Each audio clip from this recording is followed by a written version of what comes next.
There's no denying that Ford was brilliant when they put the short box behind a regular cab pickup and put displacement under the hood. Back when we started chasing sleeper F-150s, the whole idea was simple. Big power, small price. You could grab a truck for under 50 grand, throw a blower on it, and suddenly you had a pickup that could humble just about anything on the road. But times have changed, prices have climbed, horsepower climbed with it, and the sleeper scene, well, it grew up. Today we're taking a look at what the sleeper world looks like now in 2026. From an over $80,000 dealership built, ready to run supercharged F-150 to a blank canvas 5-liter truck that's just begging for boost. And yes, one of them is school bus yellow with high flow cats, a Corsa Extreme, which might be the loudest legal setup on planet Earth. So what's better, buying one that's all set up and ready to roll, or building your own over time? Let's get after it and find out together. Hello everyone and welcome to Performance on Wheels. My name is Todd, my son Austin and I, we make all sorts of videos on all sorts of different cars. We enjoy checking out some of the baddest sports cars, some of the best off-roaders, and even some affordable sedans. Well, before we put you to sleep in today's sleeper video, we have a favor to ask. There's still 95% of you that are not hitting the subscribe button. Although you engage, you like, and you comment on our videos, there's still those 95% that haven't hit the button. Let's get after it, but hit that subscribe button. A little bit over $47,000 was the starting MSRP of both of these trucks in today's video. That is crazy. So you're telling me that the starting MSRP from Ford is 47 grand on both these trucks. Just for reference, just 3 years ago, you could pick up one of these with a Whipple already on it for $46,799. Jeez. There has just been huge price increases over the last 3 years. These went from super appealing to reaching and out of touch for so many people. Yeah, and just to put a little more context there, you can actually get a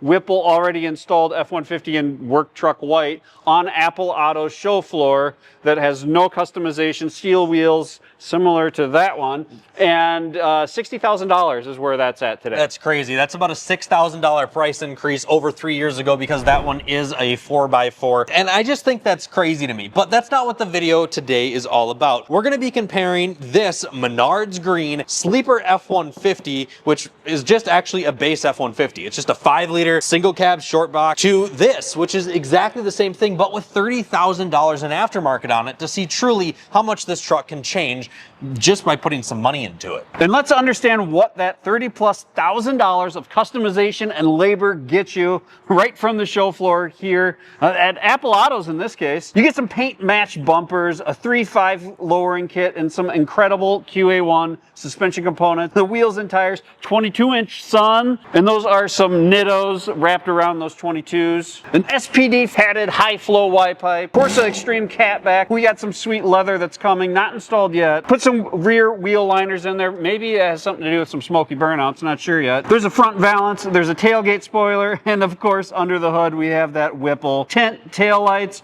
black vinyl top, some fun lights up front illuminating that Ford emblem, and also a fun little third brake light, and we'll see if we come up with anything else here along the way. Now, most of the items on that list are already installed on this truck, but there's a few of them that are still coming, so just keep that for reference. Like you just said, this is a straight off the show floor $80,000 truck versus a straight off the show floor $47,000 truck. Yeah, and when you take the $30,000 of customizations and you go over here, it really feels like with the Menards Green, you should be getting a 11% rebate. That was definitely a pretty good one, Dad, but that $30,000 is not just so this truck can sit and look pretty. Let's get behind the wheel of these quick and see what they're like to drive. I wanted to start off in the F-150 that's already fully built. That way I can truly appreciate the things that we lost when we go into the one that has no modifications to it. So let's go ahead and set off inside of this $80,000 build of an F-150. Holy cow, that thing is loud. Now this F-150 features the SPD catted high flow Y pipes to a Corsa Extreme exhaust. This is the legally loudest setup that you could possibly do in any of these sleeper F-150s. I would almost argue that it's too much. That is really loud, especially for the passenger, as this is a side exit exhaust that comes out just before that passenger rear wheel. But it isn't just the fact that this F-150 is loud.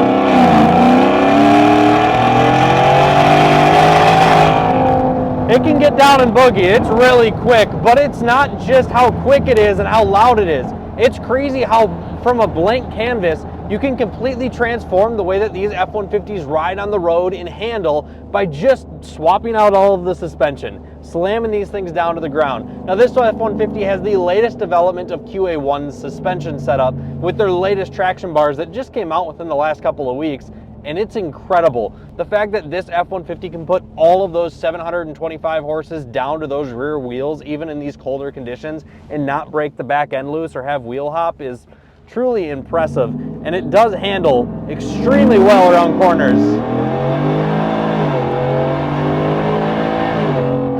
Holy cow, this thing is loud, it's fast, it sounds good. It is a truck variation of a muscle car or a sports car in every single way. The fact that it has all of this capability while still having that truck bed behind us and can still tow, I think this is just the best of all worlds when it comes to being a gearhead.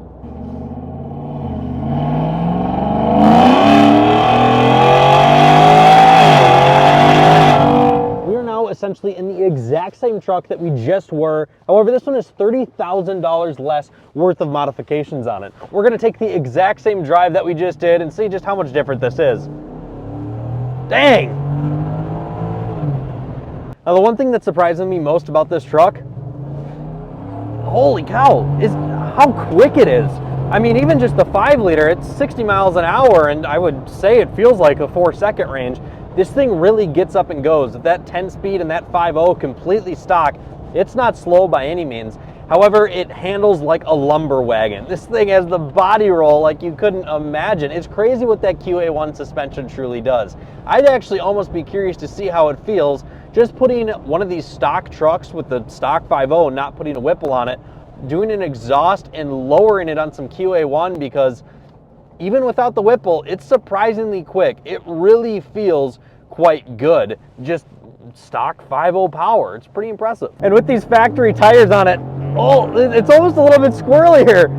But man, this thing gets down and it boogies. I'd argue without the Whipple and on the factory wheels and tires, this feels just as quick as the lowered one with the Whipple on it. I mean, this thing boogies 50, 60, 70. I mean, holy cow. That was definitely a lot of fun, and to me, it's quite incredible what some good suspension can do. It completely transforms the way this truck drives, goes down the road, handles, goes around corners. It truly turns it from just a big, top-heavy work truck to, quite frankly, a Mustang rival. The other thing we don't want to dismiss is how good that Coyote V8 is, even just out of the box. This is still a really enjoyable truck to drive. A mid 6-second, 0 to 60, 14-second, quarter mile approximately. And this has so much to do with wheel and tire setup, and if you have traction, if you don't have traction. So the numbers really vary quite a bit. You put the Whipple on there, and now 725-ish to the crank is the claim there. And to the wheels, there's estimates everywhere from 575 all the way up to 700 if you go stage 2. So the numbers vary all over the place depending on the dyno. But what is really intriguing there is the acceleration difference between the stock versus a Whipple supercharged truck, and you're essentially getting around a 2-second plus 0 to 60 improvement, and also around a 2-second quarter mile run, going from 14 to, you know, in the 12, maybe high or low 13 range. That's really realistic, and again, it really depends on 4-wheel drive, tire setup. And there's even extreme examples of these trucks that are set up right that do 9s and 10s. But one thing to touch on those Whipples is if you end up deciding to do one down the road, it tacks on to your warranty, which I think is a really big deal. So you can buy one of these trucks right off the show floor, and then say in 5,000 miles or 10,000 miles, you decide I want to do a Whipple.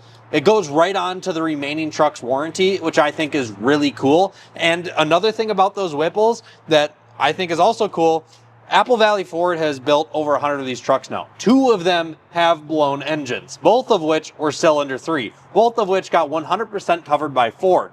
Now, another dealership also had an issue with a Raptor R that they put a Whipple on. Now, there was an issue with the paddle shifters with this truck.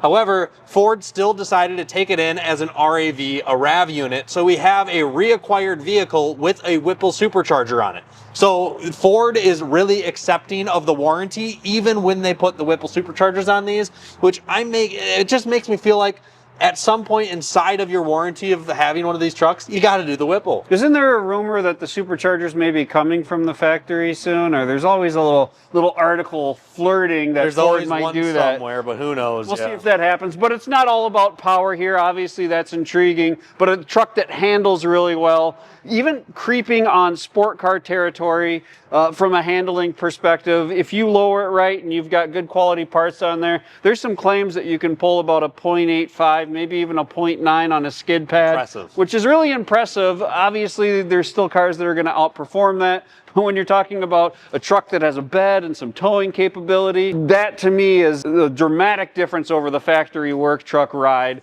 is the way this thing rides and handles. Absolutely incredible. Let's talk about the interiors of these trucks really quick. And there's some really cool things about these interiors that I want to touch on. So if you DIY it and you build one of these trucks yourself, what I've seen a lot of people do is you can head over to the junkyard, you can pick yourself up a Lariat or a Platinum, and you can pull the whole interior from that and put it inside of these trucks. But you can grab more than just that as well. You can also throw the front end from those Lariats or Platinums on these trucks, and then you can use ForScan to enable all of the LEDs to work properly, the heated, the cooled seats. Everything can work properly if you just go grab one of those trucks, gut them, and put them inside one of these, and you get the full console and everything. And I think that is so cool. But when we're just talking about what you get straight out of the factory here, for a price increase in 2026, they took something away, and that was the full digital cluster. We now have this really cheap looking plastic, just kind of analog infotainment cluster. I'm usually a fan of analog clusters, like the ones in the Corvettes. They look so good. The Mustangs, they look great, but man, that looks so dirt cheap, and the screen in there really sucks. So it's kind of disappointing. I liked the infotainment cluster that we had previously. The steering wheels are also a big downfall in here, but just the factory cloth seats, they're really comfortable. Now, when we talk about that $80,000 truck over there, what a lot of people do, or a lot of dealerships do, because they're not going to take a total truck and they're not going to put a Lariat and a Platinum interior in it. A dealership will never do that. What they do is they do full cat skin interiors. So a cat skin is a brand of leather that essentially is a seat cover. They pull these seat covers off and put full leather on them. They look really nice. They feel really nice. And that truck is going to be getting it soon. It's not installed yet. It's on its way. But I think cat skin's a really good option as well. But if you're the DIYer type of guy, those Lariat and Platinum interiors, they're pretty hard to beat. But the question of this video was, do you buy one as a blank canvas, or do you buy one that's already all done up? And that really just comes down to labor capability, I think, because are you confident taking on some of these projects and throwing suspension in and stuff like that? I personally enjoy doing stuff like that, but maybe you're the type of guy that just wants to buy something and not think about it at all and have the dealership cover everything that's going to come up, whether it's suspension related, exhaust related, anything aftermarket. The dealership's still going to work with you and deal with it because they're the ones that put it on straight from the factory. I think that's a huge benefit, but I also just think it's so fun that a lot of these projects that we're talking about, you can do at home on these trucks. Like, they're not that hard to do. They're not that hard to take on in your garage, and all these companies send instructions with the aftermarket parts as well. So I really think that there's a lot of fun to be had either route that you go.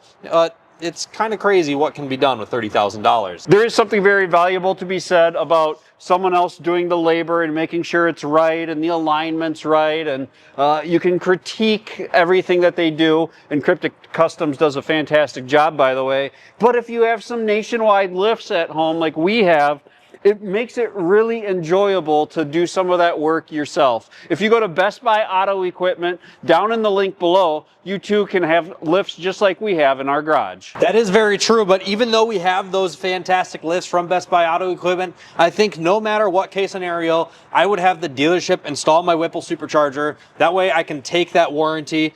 But everything else, I think it'd be a really fun DIY, but it is genuinely impressive what these trucks are capable of when you throw some money at them. The suspension in this truck, I mean, it handles truly like a sports car. The stance looks so good. The wheel and tire options are absolutely endless, and there's so many different designs and customizations you can do. And we didn't even talk about how you can get these colors. So what's going on here is obviously there's only like 4 colors available straight from the factory on the XL single cab F150. But if you manage to work with your dealership and talk with them a little bit, they can actually do a fleet order, and they can go into their commercial, if they are a dealership that works with commercial clients, that is, they can essentially order commercial colors. So this is school bus yellow, the actual color that Ford uses to paint school buses and like city vehicles yellow, and the paint is actually really good quality. I don't see many defects on here, and it looks really well done. And we didn't have an issue paint matching the bumpers either with Ford's paint code. And this over here is actual Menards green. Yes, like Menards fleet orders trucks for their inventory in this color, and that is exactly what this green is used for. And I think that is so unique that you can order these trucks, and you can also do them in red, you can do them in orange, and I think that they look so cool in those bright colors, and the fact that you can get them brand new now, not have to get them repainted, not have to get them wrapped, I think that's a huge benefit, and I think it's really cool. It's been a minute since we've made a video on the sleeper, and they are so much fun to get back behind the wheel of. They are truly just awesome. I see that Chevy and GMC are putting a short box behind a regular cab, but they're not doing the V8 yet, which is interesting, at least in America. So I am looking forward to them putting a V8 under the hood. I am looking forward to Ram chasing Ford with a regular cab short box and really bringing the sport truck scene back. Let's hope that's coming soon. Thank you guys so much for tuning into the video today on Performance on Wheels. Let us know down in the comments below, are you grabbing one and DIYing, or are you letting someone else do the work for you?